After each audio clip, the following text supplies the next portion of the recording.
এখন আছি রূপগঞ্জে। এখানে মূলত বেশ কিছু প্রাচীন বৃক্ষ আছে, যার একটি এখন আপনাদের সামনে।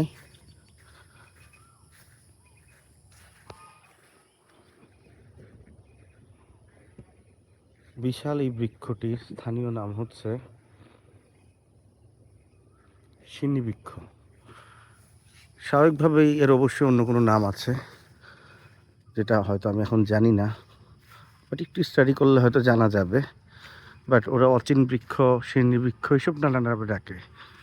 যদি পাতাটি দেখেন, এইদিকে আর এইদিকে দুই রকম কালার। গাছে কিছু ফলও আছে, এই যে ফল আর পাতা। ওনারা দাবি করেন এই গাছটি 700 থেকে 800 বছরের প্রাচীন, এবং যেহেতু এটি একটি মাজারের গাছ, সেহেতু ওনারা এই গাছের গোড়া বাধাই করে দিয়েছেন। সিন্নি বৃক্ষ ডাকার কারণ সম্ভবত সেটি। ওনাদের দাবি হচ্ছে এটি হজরত শাহ আল হাদি রাদিয়াল্লাহুর মাজার, যিনি হজরত শাহ আলীর আপন ভাই। এবং ঠিক এই ধরনের একটা গাছ কিন্তু শাহ আলীর মাজারেও আছে, যেটাকে সিন্নি বৃক্ষ বলে ডাকা হয়।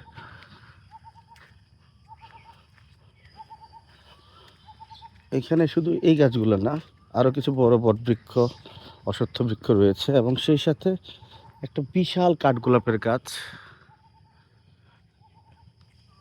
এত বড় কাঠগোলাপের গাছ আমি আসলে কোথাও দেখিনি, এত বিশাল কাঠগোলাপ।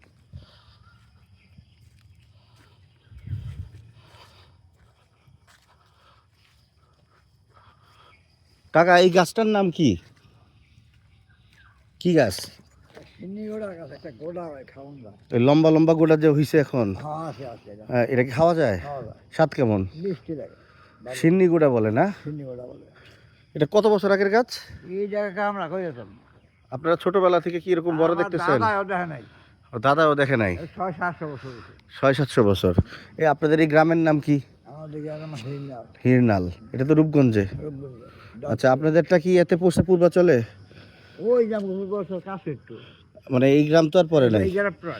আচ্ছা, এটার পাটটা বাঁধানো হয়েছে কত বছর আগে? এই যে বাঁধাইছে টাইলস দিয়ে, এটা কয় বছর আগে বাঁধাইছে? এই কত, 8-10 বছর? না, বেশি, 20 বছর, 15-20 বছর হয়েছে। আচ্ছা, এইরকম বড় গাছ আছে আর এই এলাকায়? আমার এলাকায় নাই, এই 3টা গাছের আমার গাছ নাই। এইটা, ওইটা আর ওইখানে বট গাছটা, এই 3টা গাছই আছে বলে না? এরকম একটা গাছ তো শাহ আলীর মাজারেও আছে, এটা তো মনে হয় ওনার ভাই। আচ্ছা, 5টা আকবরের আমলের গাছ। আচ্ছা, এই ফলটা তেলে খাওয়া যায়? হ্যাঁ, ফলটা খাই তো, দিন ভর আমরা টোকাই তো খাইব। মানুষ টোকায় খায় না, সবের জন্য? আচ্ছা, মাজারে কি খাদেম সাহেব থাকেন? কেউ থাকেন? মাজারে আছে, বাসায় গিয়ে থাকে। বাসায় যা থাকে। উরস তো চলে গেছে, মাঘ মাসে মনে হয় নাকি? ভাদ্র মাসে উরস। ভাদ্র মাসের কয় তারিখ জানেন? ঠিক ওই সময়, একই দিনই না? আচ্ছা, ঠিক আছে, ধন্যবাদ কাকা। এই গাছটাও তো অনেক পুরনো, ওই কাঠগোলাপ গাছটা সমানই না?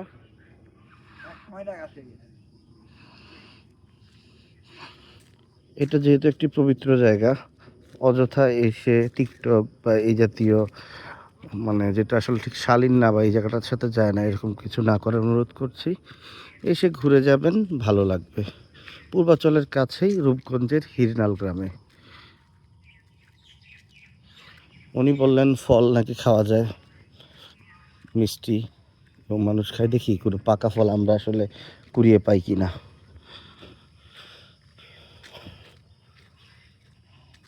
Let's see.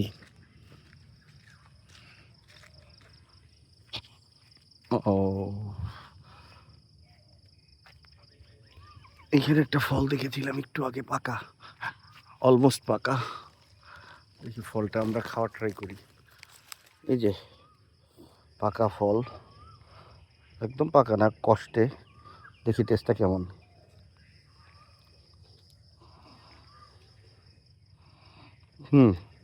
মিষ্টতা আছে, মিষ্টি বলা যায়।